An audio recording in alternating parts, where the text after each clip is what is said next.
Hello everyone, welcome to my channel my students English platform. आज हम tense का second part करने जा रहे हैं, present continuous tense. First part में हमने प्रेजेंट सिंपल कंप्लीट किया था। इस पार्ट को करने से पहले हमें प्रेजेंट सिंपल को अच्छी तरह से देखना समझना होगा। और जो टेंस का जो हमारा ग्रामर का टॉपिक है, ये हमारे स्कूल एजुकेशन में ऑलमोस्ट हर एक स्टैंडर्ड के लिए इक्वली इम्पॉर्टेंट है। और इसके साथ ही साथ जितने भी कॉम्पिटिटिव एग्जाम्स हैं, चाहे वो स्टेट लेवल हो चाहे वो एसएससी हो, सभी में ये जो टॉपिक है ये मस्ट है, सबसे इम्पॉर्टेंट टॉपिक है। So let's move ahead.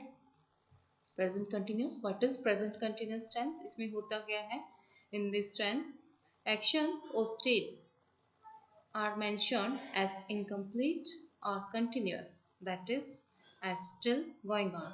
इस टेंस में एक्चुअली क्या होता है, जो भी एक्शंस होते हैं, कार्य होते हैं, या स्टेट्स यानी स्टेट यानी कोई अवस्था, कोई कंडीशन या कोई सिचुएशन जो भी मेंशन करी होती है इसमें, वो इनकम्प्लीट होती है। इनकम्प्लीट इन द सेंस वो कंटिन्यूअस होती है, अभी चल रही है, कंप्लीट नहीं हुई, अभी फिनिश नहीं हुई है। सो इसीलिए इसे क्या होता है, प्रेजेंट कंटिन्यूअस टेंस कहा जाता है। जिस टाइम ये बात हो रही है उस टाइम ये जो भी कार्य है या फिर जो भी अवस्था है वो उसको कंटिन्यूटी में है, अभी वो गोइंग ऑन है। सो इसका पैटर्न होता है सब्जेक्ट प्लस हेल्पिंग वर्ब, और हेल्पिंग वर्ब के रूप में इज एम आर का यूज होता है। इज, ही, शी, इट और कोई भी सिंगुलर सब्जेक्ट के साथ यूज होता है। आर यू के साथ, वी के साथ, दे और कोई भी प्लूरल सब्जेक्ट्स के साथ आर का यूज होता है। एम आई के साथ यूज होता है। प्लस इसके साथ वर्ब यूज होती है। हम फोर्थ फॉर्म भी कह सकते हैं इसे, and first form plus ING भी कह सकते हैं इसे। जब भी वर्ब के साथ आईएनजी यूज होता है तो इसे फोर्थ फॉर्म भी कहा जाता है, और वर्ब के फर्स्ट फॉर्म प्लस आईएनजी भी कहा जाता है। Let's study some examples. Affirmative हम देखें तो the girls are going to the school. इसमें first of all subject plus helping verb are plus verb की फर्स्ट फॉर्म गो आईएनजी। इसी को अगर हम नेगेटिव बनाएंगे तो आर प्लस नॉट का यूज होगा, हेल्पिंग वर्ब प्लस नॉट का यूज हो जाएगा। इसी को अगर इंटरगेटिव बनाया जाएगा तो हमें क्या करना होगा, बस वर्ब जो हेल्पिंग वर्ब होगी उसे सबसे पहले रखना होगा, मतलब सब्जेक्ट से पहले हेल्पिंग वर्ब होगी, उसके बाद सब्जेक्ट का यूज होगा। मेन जो चीज़ है जो हमारे एग्जाम पर्पज से सबसे ज़्यादा इंपॉर्टेंट होते हैं वो इसके यूजेस होते हैं, क्योंकि हमें ब्लैंक स्पेस भरने होते हैं, करेक्ट फॉर्म ऑफ वर्ब्स भरने हैं। वो हम किस तरीके से भरेंगे, वो हम तभी भर पाएंगे जब हम किसी भी टेंस का यूजेस को कंप्लीट समझ सकेंगे कि कहाँ कहाँ पर इसका यूज होता है। सबसे पहला इसका यूज है किसी भी ऐसे एक्शन के लिए जो कि जब बात बोली जा रही है उस टाइम जारी है, कंटिन्यूटी में है। An action going on at the time of speaking. For example, she is singing. It means she is singing at the time of saying this sentence. Next, for a temporary action, कोई भी ऐसे क्षणिक action के लिए which may not be actually happening at the time of speaking, कोई भी ऐसा काम जो कि कंटिन्यूटी में है, मतलब चल रहा है, लेकिन जरूरी नहीं है कि हम जिस टाइम जिक्र कर रहे हैं उस टाइम वो काम चल रहा हो। जैसे कि अगर मैं कहूँगी I am reading paradise lost, तो इट मीन्स ये ज़रूरी नहीं है कि जब मैं बात कर रही हूँ तो उस टाइम भी मैं पैराडाइज लॉस्ट जो बुक है उसे पढ़ रही हूँ। इट मीन्स ये मेरा जो बुक है ये कंटिन्यूटी में है, इन दिनों में ये बुक पढ़ रही हूँ। नेक्स्ट, इसका यूज़ है फॉर एन एक्शन, ऐसे कार्य के लिए that has already been arranged to take place in the near future। मतलब ये एज ए फ्यूचर टेंस, इस फ्यूचर के काम के लिए कहाँ पर यूज होता है, जब हम कोई भी कार्य को बिल्कुल हमारा फिक्स प्लान है और जो हमारा अरेंज किया हुआ है पहले से किसी ऐसे कार्य के लिए जो निकट भविष्य में आयोजित किया जाना है। For example, he is going to Mumbai tomorrow. So हम इसको ये नहीं कहेंगे he will go to Mumbai, he will go to Mumbai tomorrow, हम इसको ऐसे कहेंगे he is going to Mumbai tomorrow. Next, इसका यूज होता है when the reference is to a particular obstinate habit. अगर हम हैबिट की, रेगुलर हैबिट की बात करते हैं तो हम प्रेजेंट सिंपल का यूज करते हैं। जैसे कि अगर मैं कहूँ I drink tea every day, तो उसमें हम प्रेजेंट सिंपल का यूज करेंगे। लेकिन अगर हम बात कर रहे हैं किसी ऑब्स्टिनेट हैबिट की, जो कि गलत आदत की बात कर रहे हैं, किसी ऐसे एग्जाम्पल के तौर पर, जैसे कि इन स्पाइट ऑफ एडवाइस के बावजूद या फिर वार्निंग के बावजूद हम ऐसा कर रहे हैं, तो उस टाइम हम प्रेजेंट कंटिन्यूअस को यूज करते हैं। उसके साथ साथ ऐसे सेंटेंसेस में mostly adverbs, always, continually, constantly, इस टाइप के एडवर्ब्स इस सेंटेंसेस में देखे जा सकते हैं।